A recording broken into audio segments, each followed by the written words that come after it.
अबे गण्या भाऊ, चांगला मटन भात जेवलास आणि भांडे गिंडे कोण घासेल बे? आता भांडे मीच घासू का बे?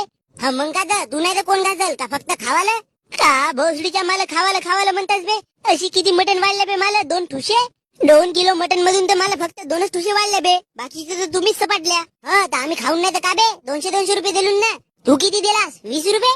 मसालाच 50 रुपयाचा झाला. लाल्याला घास म्हणणं भांडे मी कसं घासू? ऐ गण्या भाऊ, भात भाजी मीनच मांडलो. पाय गण्या भाऊ, त्यानं मटण बनवलं. आता तुझी बारी आहे बरं भांडे घासावाची.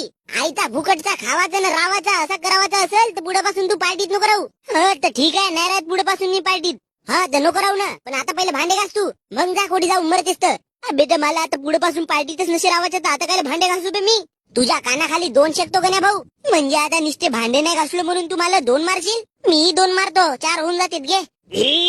आता मला राग घेऊन आला ना तर काही नाही, या भांड्यासकट तुझ्या घरचे भांडे घासतो.